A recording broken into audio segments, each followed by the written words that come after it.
Hello everyone. Today we are going to talk about Mona Lisa smile and from perspective of structural and human research analysis.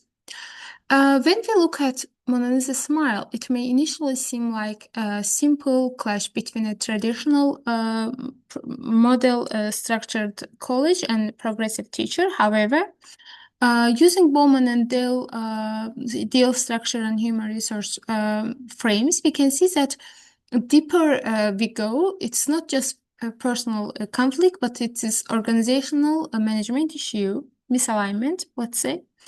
Let's go to second slide. Yes. As the main problem at Wellesley, the college is the tension between a rigid institutional structure and human growth and the needs of its members.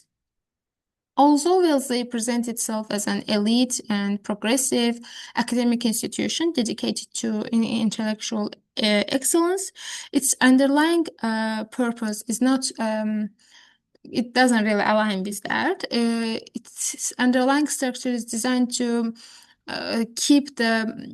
preserve the tradition and make students to follow the same path, a very specific social outcome. That is, for women, it's for preparing for marriage and keeping their status. And education exists, but within clearly defined boundaries at that point. And from structural, let's change the topic. I mean the slide. Yes. In structural frame, I would say Wellesley is highly formalized hierarchical organization. Authority flows clearly from administration to top-down to faculty and students. The curriculum is standardized, syllabuses are standardized, and centered on only the true and false and correct answers. Roles are well defined, and deviation from those roles is strictly forbidden. But Bolman and Deal argues that the structure exists to create clarity and reduce ambiguity. However, in our case, Catherine Batson will disrupt it and interrupt this situation. And she arrives and challenges the always has been textbook-driven system and introduce ambiguity. She asks students what the art really means rather than what book says it means. Structurally, this is disruptive, as I said, and it's challenging. But she's not only changing the teaching method, she's also challenging the established expectations and authority boundaries. The administration resistance makes sense through structural lens because systems tend to protect its system as it's threatened.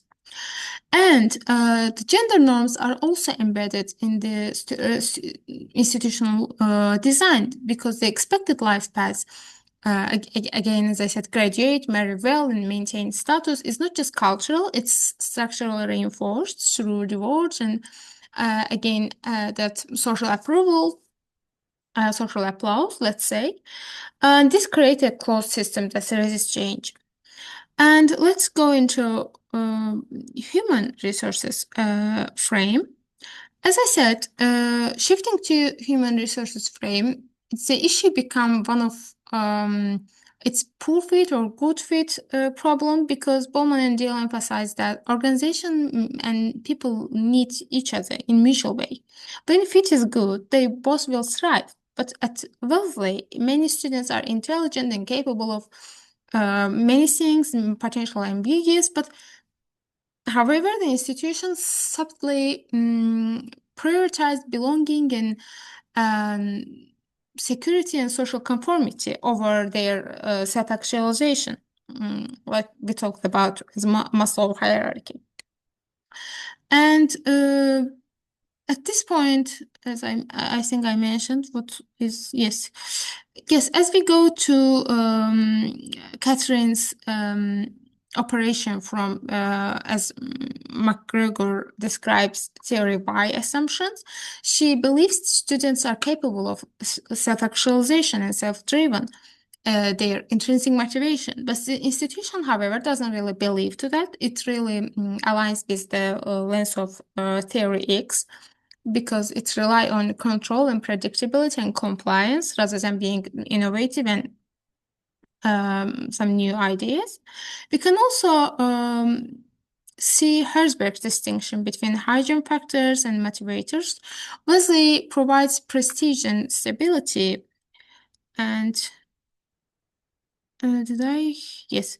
Wesley, Wesley provide prestige and stability, but it prevents dissatisfaction, which prevents dissatisfaction with that. But it limits the deeper motivators such as responsibility and intellectual ownership and etc. But when Catherine redesigns her classroom to promote discussion and interpretation, she also essentially attempting to job enrichment of it, enrichment of her, creating meaningful, responsible, and feedback-based system, which Heckman identifies as essential for motivation. And with situation gets worse because structural and human resources elements are not really aligned. Administration prioritize stability and reputation rather than human resources elements prioritize human being well-being. Let's say their psychology, they establish norms. Students are divided into two groups. Some feel empowered, some feel threatened because their identity and social belonging are tied to conformity. And Bolman Deal reminds us when fit is poor, individuals withdraw or resist. And in this case, Catherine ultimately exists the system. So the structure remain largely intact, but institutions choose preservation and transformation.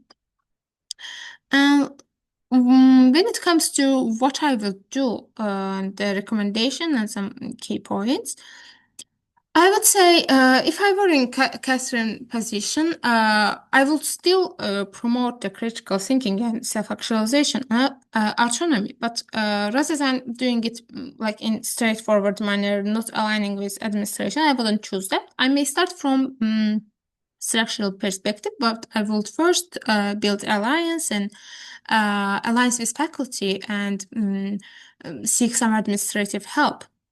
And also human resources perspective, I would continue empowering students, but also provide their psychological safety because in Catherine's case, what I saw in the movie that some students really felt threatened until they understand what Catherine tried to do to make them to do.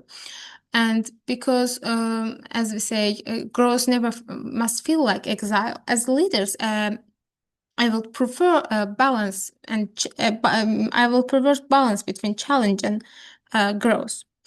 And what if I were administrator? I would reflect on whether institution structure clearly, truly aligns with its mission.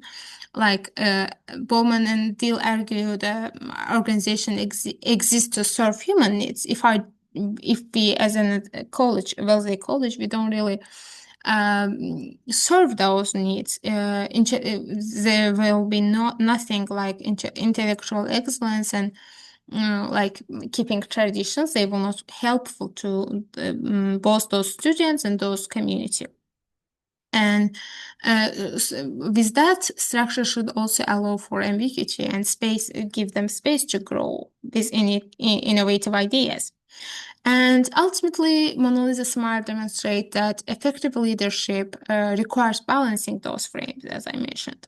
Structure provides stability, but without human attention to human, that will not be useful and needed because people who we serve will be like drained in the heart, and it can suppress the growth.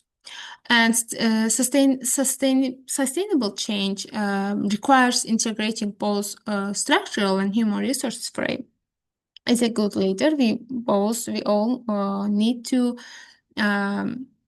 really able to balance it. Thank you so much for listening.